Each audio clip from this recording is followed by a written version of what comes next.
My name is Brittany Dugas, and this is my history presentation project for early education class 1101. I'm going to be covering the historic case of Brown versus the Board of Education and its effects on public education in our nation. Separate but equal. Separate but equal was the social standard at the time which allowed and protected segregation under the law. This included restrooms, waiting rooms, restaurants, and schools. These are both schools in the 1950s that were publicly funded and considered as equal access to education. Black schools often had a one-room schoolhouse with one teacher for all the county students. While a disservice to all learners, the youngest were greatly affected. As we can see, these two classrooms both have students that would qualify in the early education age bracket, but their resources, access, and environment greatly differ. We truly know that separate was not quite equal. These are both schools from neighboring counties in South Carolina in the 1950s.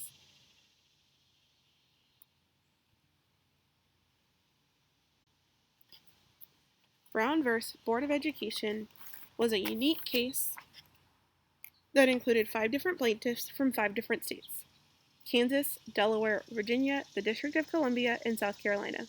Each case was of an elementary student that was denied enrollment to a local school. Each case had previously been heard and ruled against in lower area courts. The main argument was that separate but equal education violated the 14th Amendment, which was ratified after the Civil War. That amendment guarantees the rights of citizenship to all persons born in the U.S. They were arguing that education was a protected right, thus should be accessible to all students equally.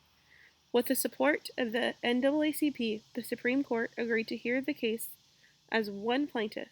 This was monumental, as it was used to prove that education segregation and its effects were not just a county issue, a state issue, or even a southern issue, but truly a national issue plaguing the country.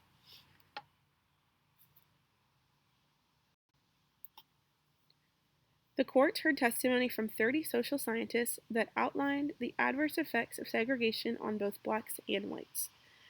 The defense's case was that states were in charge of education matters. After a year of testimony, the courts were divided when its session ended in May of 1953. During that time, Earl Warren was appointed Chief Justice at the beginning session in September of 1953. This was impactful because he was able to unify the courts by addressing the other justices' concern that civil and racial unrest would erupt around the country with their decision.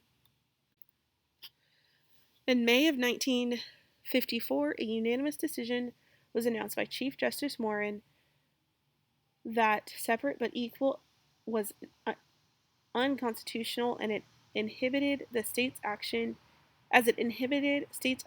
based on race, including publicly funded schools.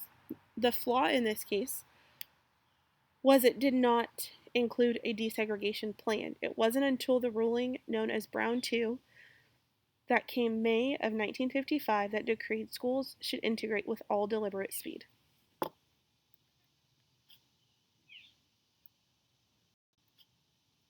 This was impactful because it set a new precedent to desegregate public facilities, including its main goal of public education.